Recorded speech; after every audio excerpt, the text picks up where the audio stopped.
Assalamu alaikum, dear viewers, and welcome back to Discussions on Youth. My name is Hassan Hadi, and I'm joined by Sayyid Fadl Bahrul Ulum. Before we start the show, we do want to spread awareness on what happened today in central London.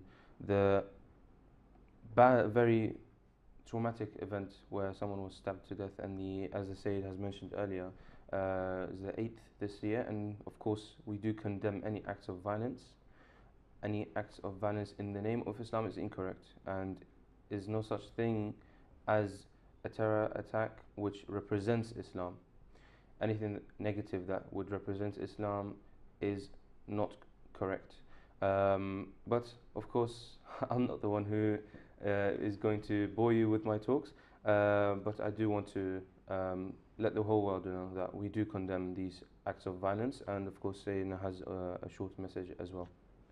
Bismillah ar-Rahman ar-Rahim. Yeah, just as we talked about stabbing and gangsters yesterday, so today there is an accident recorded in the news as someone stabbed to death in central London. Although up to now they haven't said it's a terror or anything in links to Islam. It's good that you linked these issues to terrorism act, because sometimes there are accidents which has caused some kind of linkage, but today's one was purely stabbing. Up to now, nothing has been mentioned, and they said that it's the 8th one this year, as now we are in the beginning of June, so that probably reflects how regular the stabbing is getting and how dangerous, and how everyone needs to be aware and careful when they are outside.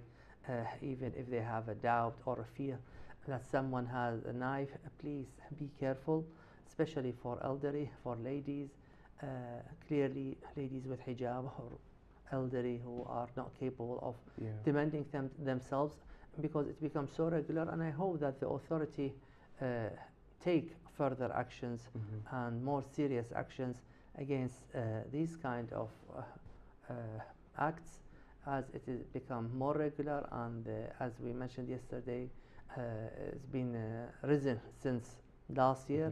And I hope that we get more and more police checks or actions taken against these kind of dangerous acts in London and in England in general.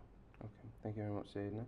Of course, if you did miss our show yesterday, there will be the whole show will be uploaded onto YouTube on Safia TV, on the YouTube channel Safia TV, and you can catch up there as well. And of course, we do play repeats on the channel the day following, and it's something that we really encourage to watching. But for today's show, the title is Relations, or the relationship between parents and the child. And if you guys at home, dear viewers, have any questions, any points of discussions, then do call in. The number is 0203 515 1234.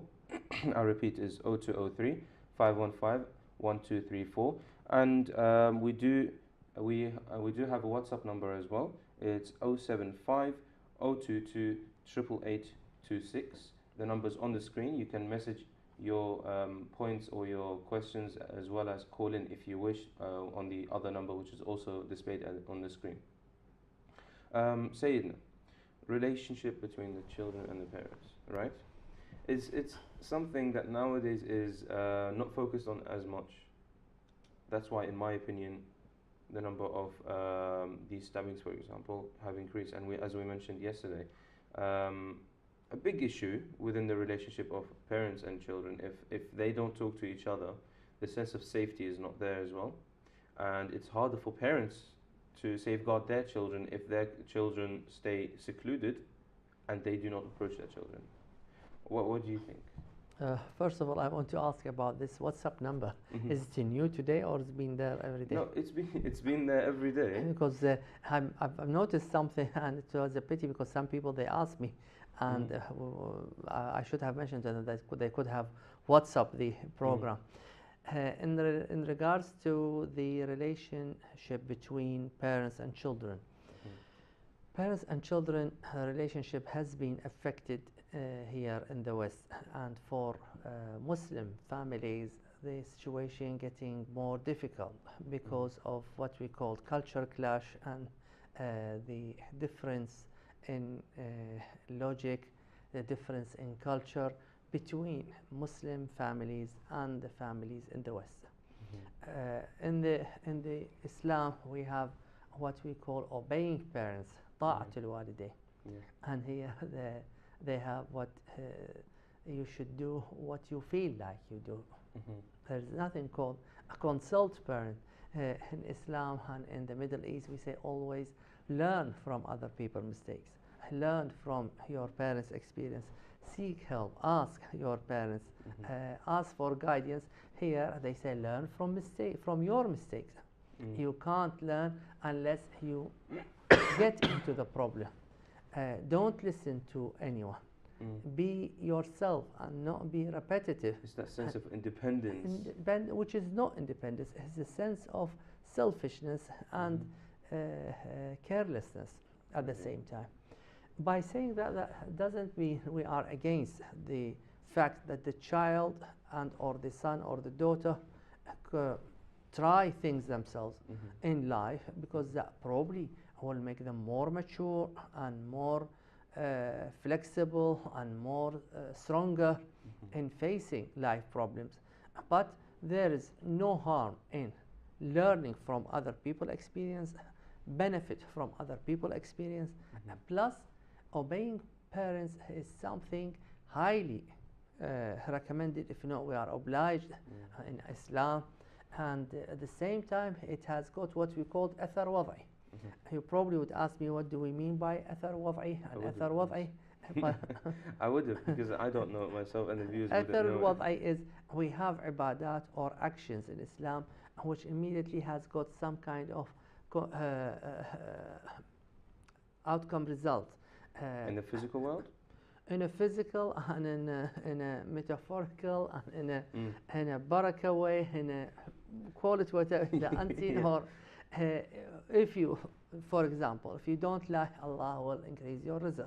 If you do what we call salatul raham, your rizq will be more. If you visit your relatives, if you are nice with the relatives, and these athar wad'iyah means that you will gain and you will get the reward in this life before the hereafter, before the akhirah.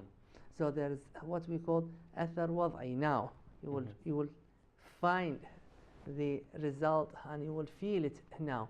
And one of the best things you can do and get in this life, according to what our Imams and the Holy Prophet sallallahu alaihi wasallam has mentioned to us, is obeying parents, ta'at al-walidi, and listening to parents and serving parents. And unfortunately, mentioning serving parents in this country, we see that parents, once they get elderly, they are thrown in nursing homes or in elderly homes, and sometimes hardly they are visited by their children.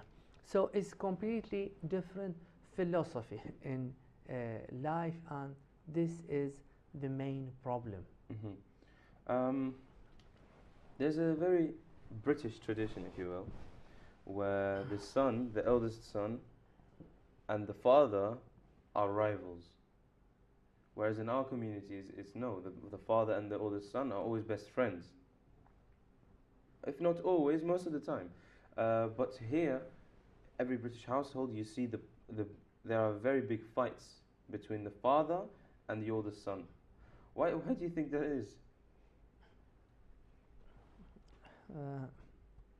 I don't think it's always the father and the oldest son. It's usually with one of the sons, depending on who is the rebellion. And there is no why, because it's all a matter of the kind of temper, the kind of style, the kind of religious choice, the kind of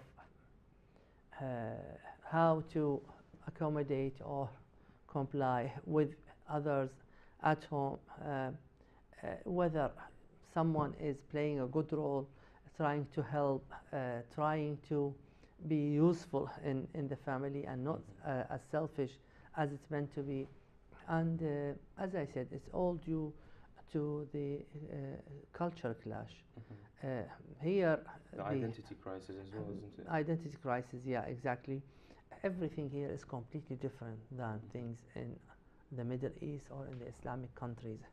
The philosophy of life is different, and the structure of the family is different. Here, once the child reaches the age of 17, 18, he is encouraged to leave home, while in our countries, always, even if he's getting older and older, they usually don't like him being outside. Yeah. So this is the problem, and there is no black and white in these issues, and no one can say exactly why this has happened and what is the reason. Clearly, there is something, and always I go back to our old friend, the cinema and the social media, and like the message of James Dean, I think he used to call, and the films he produced 40 years ago or longer, still influencing the society. Everyone is listening to what they are seeing on TV, and even if you watch TV between 4 and 6, when the children go back home, and all the movies or the episodes are encouraging children to how to be rebellion against their parents and or against their teachers, which is the worst thing ever can happen, whether Islamically or non-Islamically. Okay, Sayyidina. I really want to get into this a bit more deep now. Why, as a young person myself, when I went through my teenage years as well, I always realized, or I was always thinking in that way, where I wouldn't say that my parents understood what my life was like. As I mentioned in the previous episodes, that I went through depression, I went through anxiety, and these kind of issues without my parents really realizing. But it only was released once when my mother did notice a change in my kind of attitude. That's when I opened up to her. But I don't know why it took that long for them to realize. And being in that situation, it is really hard talking to someone. It's really hard. It's something usually kept within the person himself, right? Why do you think that issue is there? That the teenager or the young adult cannot really open up to his beloved parents? Well, there are many factors. One of the main factors here in the West is that for some parents, as they are either too busy or they don't speak the language very well, they become like there is a gap in between the parents and the children. But even though when it gets these kind of issues, usually when it gets to depression or anxiety and or both, the person becomes so close and depends on his temper and his style. Sometimes the person himself is a closed person. There are closed and there are open persons. So if he's a closed person, even for the open person, it's difficult to talk to someone who he knows. That's why they usually choose a carer or a counselor or a but psychologist. they're always more comfortable really talking to anyone about it. Yes, but not when it gets to depression and or anxiety, because there might be some private things where the child wouldn't like really to face and talk to his mother and or father, and it might not be a bad idea that he had someone he talked to, and that person act as an intermediate between him and his parents.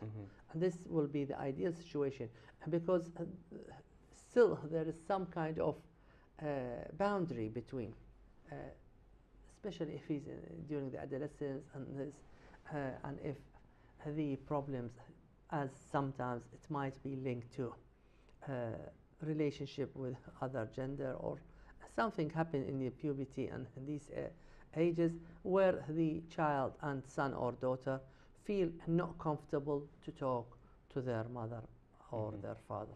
Okay, but what can the person himself do? That teenager to it's really hard sometimes for the person to accept his parents' recognition, whether the parents do recognize him as a son, or whether they reject him. it didn't happen to me, alhamdulillah. So my parents really did raise me well, and alhamdulillah, we do have a very good relationship. But of course, I do hear of people who have been just neglected by the parents, have been neglected by the parents and not accepted as a son anymore because one action that he did. And of course, we have a very famous saying in the English language where they say that one person doesn't define a person. Sorry, one act doesn't define a person. So why is that? It's common, to be honest with you, within our communities as well. Why is that? Between the community, as I mentioned, it's due to the culture clash and the language difference sometimes, and unfortunately, some parents, when they come here, they do not integrate in the right way they should, and they won't really be able to visualize problems as they meant to be, but it's a mutual problem. It's a cause and effect. It's not only the parent are the reason, it might be also the child. Yeah, of course. Because he's so close, because he didn't talk at the right time, because he's not allowing them, he's not opening his heart, and all of these things. So it's a mutual, as I said. Both of them has got part in it. What I like to think of it is the whole thing being like an onion, like an onion. You have to. That's my idea of it. That parents have to really peel one layer at a time to actually get to the problem, and usually what they do is try and grab the whole thing and cut it apart. Where they want to sit down the child and say, okay, tell me what's going on. That is something which traumatizes the child and tells them, oh, I've been put on the spot. That's why they wouldn't talk. I mean, I've read the reports on that as well, where they would be sitting down. The parents, in a way, they try to help, but the technique they use is Wrong. like an attack. It's like an attack. They Okay, are you have something hiding. Yeah. Cornering the child. Yes. You're hiding something. You have to tell me what's going on. That, in my opinion, is incorrect, and it's very bad because that would traumatize the child, and the child wouldn't be as open anymore, because then he would say, "Oh, they're always attacking," and he will try to escape and yes, change he the will try subject, and then lie, and then there is a big problem which we should talk It'd about. be a causal relationship where the whole problem would be a cause and an effect, after problem after problem after problem. And this, in my opinion, is wrong. And as you mentioned earlier, is a culture clash, I think, as well, where they think when they move here, they take their kind of experiences from the original countries with them and think that everything will be the same. What do you think? Well, up to a certain extent, what you just said is right, but it's not always the case, because sometimes the children they stick to these issues and they put all the blame on the parents, without them trying to understand their parents. It's like if we say, like, assume parents here and child here, each of them, parents should go a bit down and child go a bit up until they meet. So both of them, they need to show effort, and both of them, they need to take further actions in order to meet at some point. Okay, so on that basis, they're both at fault. The parents for not trying hard enough, and the child for not trying hard enough. Yeah, exactly. This is exactly the story. They both at fault, and we can't really say always is the children fault and or the parents' fault. There is no black and white, and we all live in the grey area. Yes. We will carry on this discussion after a short break, because I do like these kind of discussions because they are very common in our communities, and especially because I went through these kind of phases, not all, a few of them, but yeah, I do like this topic. Thank you, dear viewers, for staying with us so far. We will be back after a short break.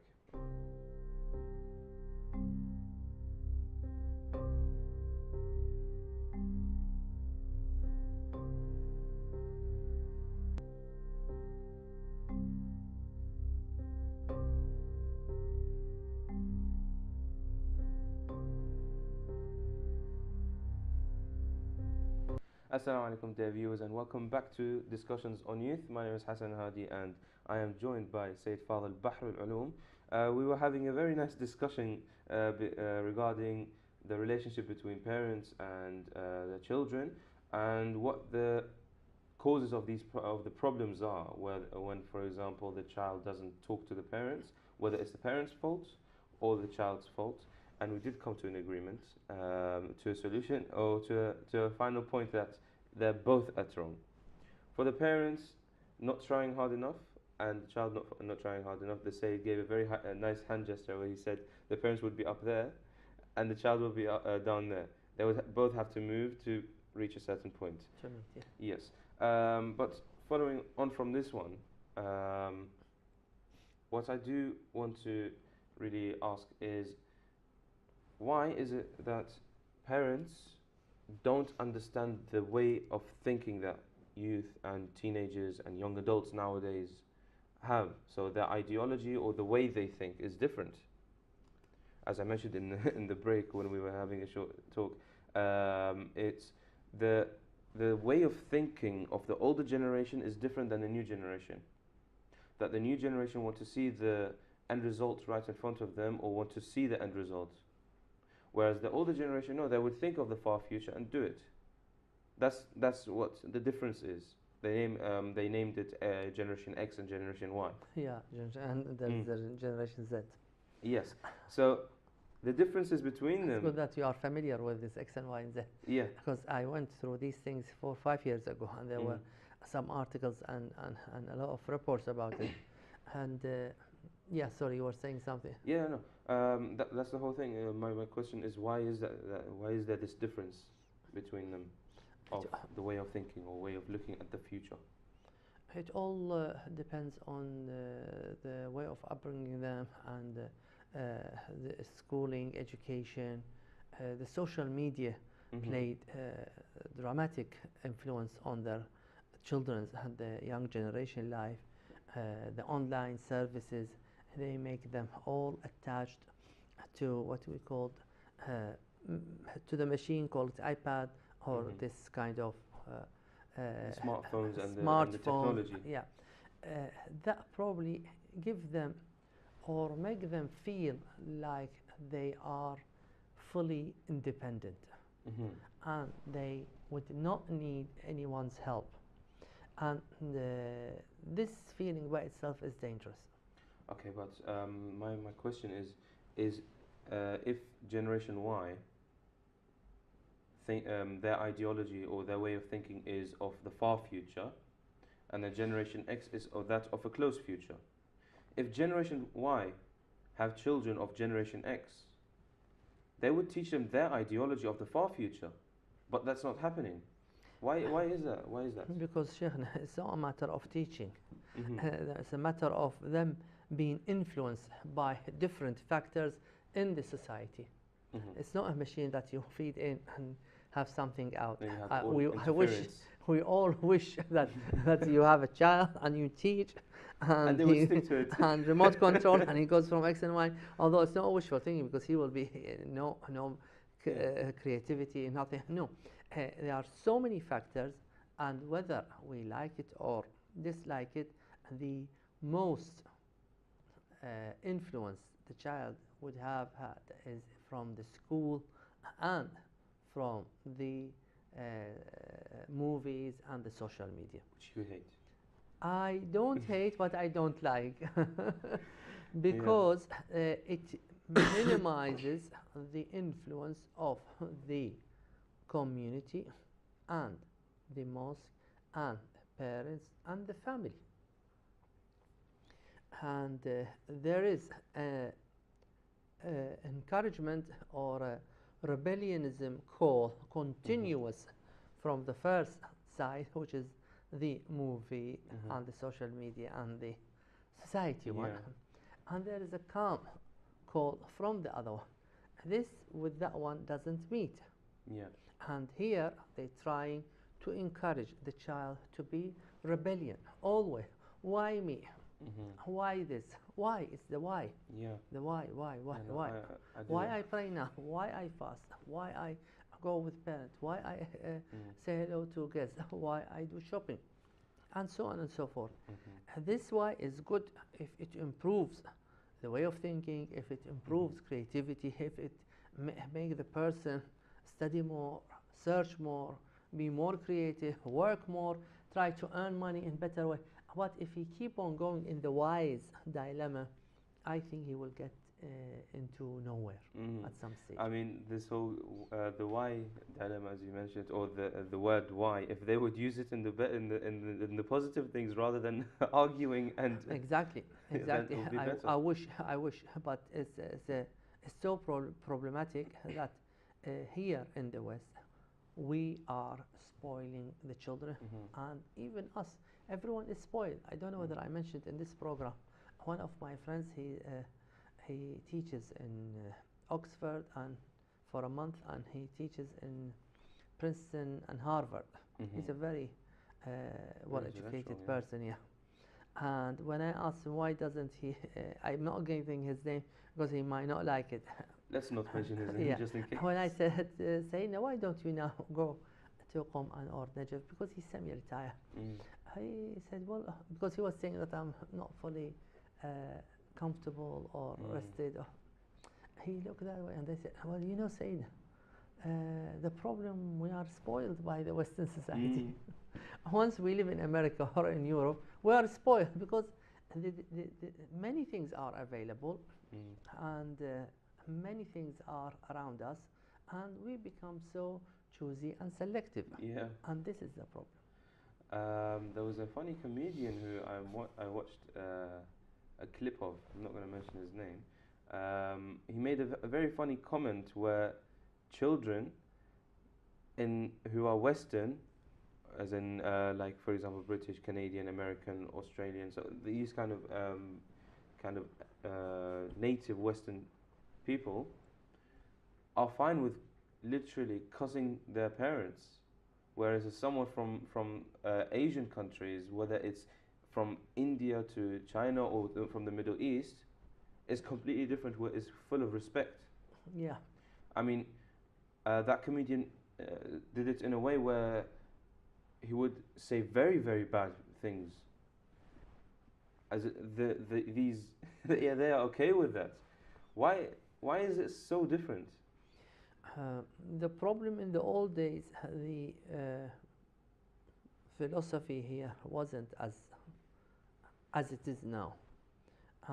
These were concepts which worldwide everyone agreed on. But as you just mentioned, it's not only the Middle East, it's the Far East. Although some people they do not like the word Middle East and Far East because this is what at the time of British colony they call our area Middle East and the other area Far East. They said it depends on where you look at it from. But let's stick to the wording as you just said. Before we answer it, I want to put them on a cliffhanger because we do have a caller. Okay. Assalamu alaikum, dear caller. What's your name and where are you calling from? Assalamu alaikum. My Assalamu name alaikum. is Ahsan. I'm calling from London. Assalamu alaikum, Hussein. How are you? How is fasting going?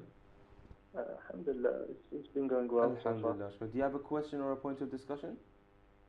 Yes, growing in the West, we are more lenient towards, things that in our home countries they don't allow. For example, having friends of the opposite gender or so. You don't want to tell this to your parents, but we want to have a good relation with them.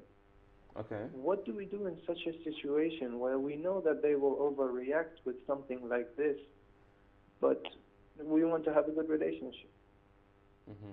No, so he wants to be friends with the opposite gender. Yeah, but is it a Not friends? just opposite. I'm just using it as an example. Anything where it's something that was looked down upon in the home country, but really in Islam, it's not really a big deal. When we That's what say I'm saying. opposite gender, is that involvement of sexual acts, anything haram, No, girlfriend, nothing haram. boyfriend, or just maybe a if you relation? go to the park with a friend or something, with a group of friends, and it's both boys and girls together. Hmm. So going out with each other, not as boyfriend. As friends. Yes, as friends. Thank you very much, dear caller, for this question or point of discussion. So it's rather than going out as a friend or a boyfriend or a girlfriend. That it's not that way. Where sometimes you have a group of friends, right? You're friend with someone. That friend has a female friend, for example, and they decide to go somewhere, whether it's to the park or just from school home. They are together at that time. Maybe not your friend, maybe it is your friend, but most times it happens when you have a non-Muslim friend. They may have the friend from the opposite gender, So and what's the question? that's the whole thing. Why is it so different in terms of from the Middle East? They look down upon that, whereas here it's okay, and Islamically, there's nothing wrong with that. Well, we can't say Islamically there is nothing wrong with that at all. Mm. But it all depends on how is the relationship between the group and how is the relationship between the person and the opposite gender. If it's only a relationship of studying and being like talking about things here and there, then it's a different matter. This is something not people are not familiar with in the Islamic countries, Islamic close Islamic countries, or strict Islamic countries. It all depends on how they go out and why they go out and what do they do. And I'm sure if you explain to your parent or the person explain to his parent and the relationship is no involvement of any haram act, I don't think the parent will be that stubborn and they will mind.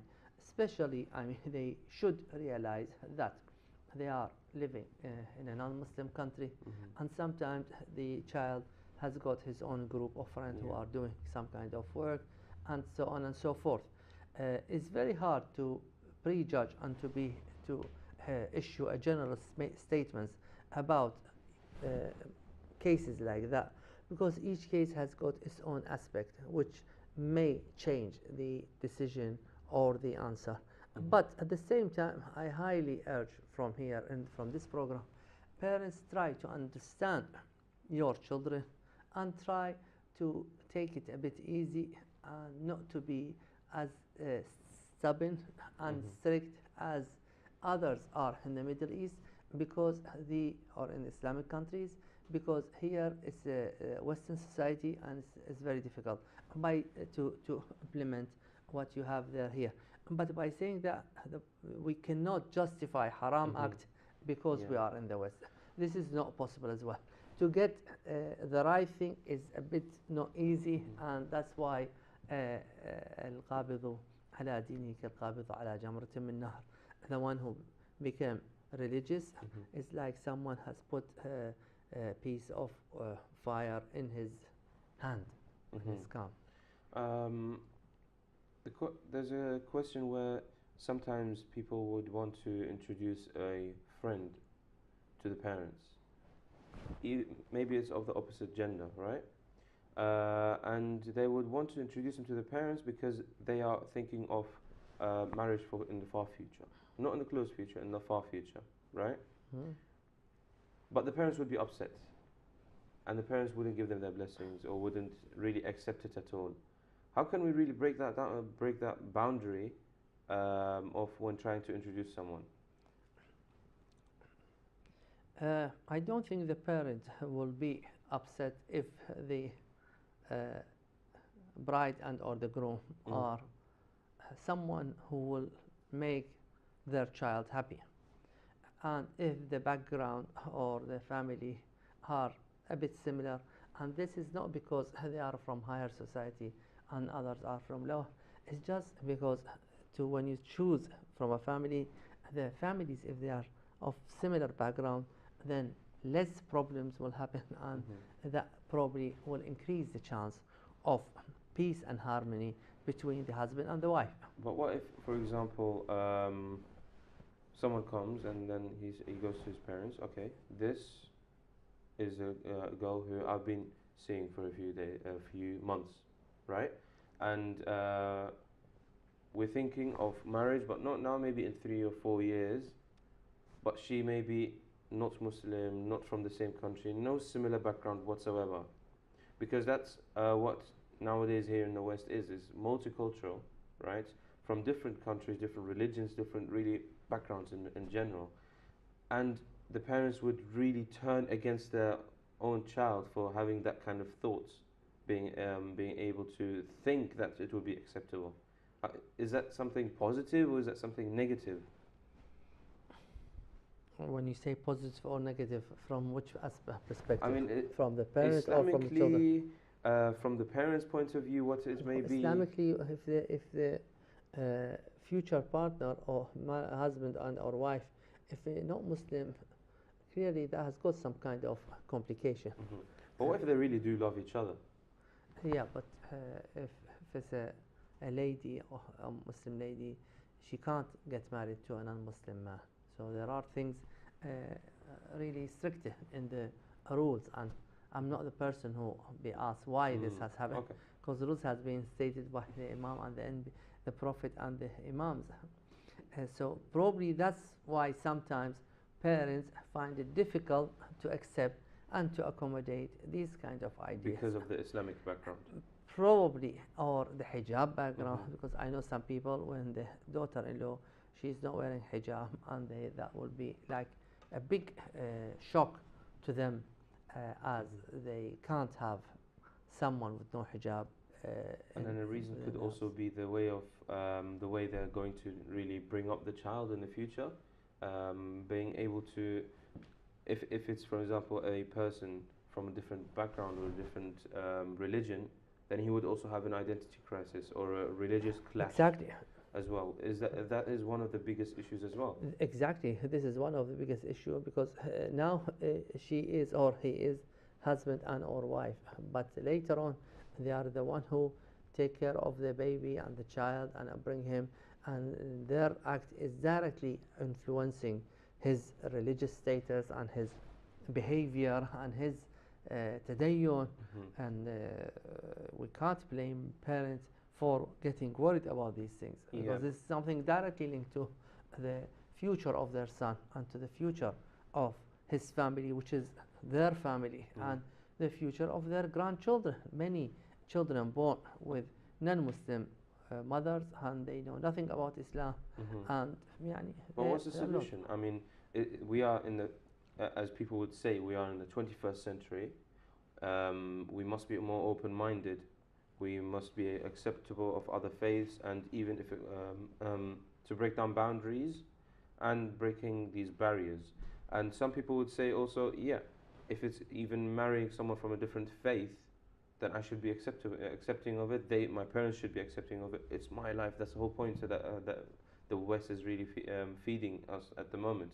How can we really find the solution to that problem? There is no black and white solution to this problem. This problem will happen as long as we are here, and not only when we are here. I do remember when we were in Baghdad, because we came from Najaf, and people came from Najaf, Karbala, and from strict societies of our families. They all face the same problem. This problem is very common. It gets when the child chooses his future partner, husband, whether it's husband and or wife, and then they choose because they purely follow their hearts without them considering their wisdom. And the parents usually, they mostly talk to them from the wisdom perspective, by saying that it's not always, and we can't say always, who is right and who is wrong. Both of them can be mistaken, and each of them can be mistaken, as they are all not infallible.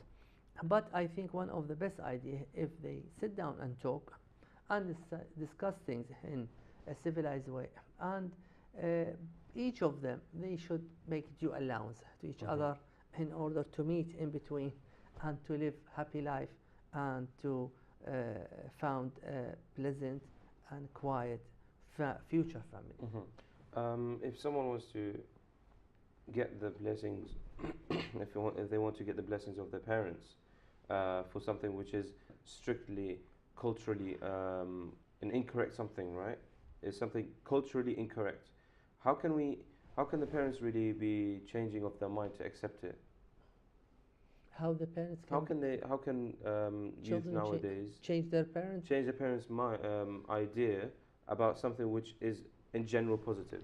Uh, يعني always is difficult, but Mm. by keep on asking and always avoid doing something against them, like what we call inad, Yeah. because that probably will cause diverse effect, that will cause the opposite effect, Mhm. and will make them more sticking to their decision. Yeah. Sometimes if you let it go, like yeah, go on, get married to this, let's do this, probably that will shock him for a while, and then once he feel, try to feed them with the right information, try to feed them and tell them some examples from here and then leave them. The choice is there, whether we like it or you like it or don't like it. It's his choice, her choice, and it's their life. Mhm. Try to put them in the loop. Try to put them as if they got married. What's the next step? Then immediately they will start thinking on a progressive, productive way. Yeah. If we keep on saying no, no, no, he will say yes, and he wouldn't be able to think about it. They would then consider the positives and the negatives. أحسنت. So really putting the person into the role أحسنت. of actually thinking in the future to be able to find the best solution. Thank you very much, Sayyidina, for أحسنتم. this أحسنت. enlightful episode. Dear viewers, thank you for watching today's show on youth discussions on youth with this specific title on relationship between the parents and the child. And we did deviate a bit from the topic, but it was all in the idea of the relationship between the parents and the child. Thank you very much. My name was Hassan Hadi, and ma'as salam.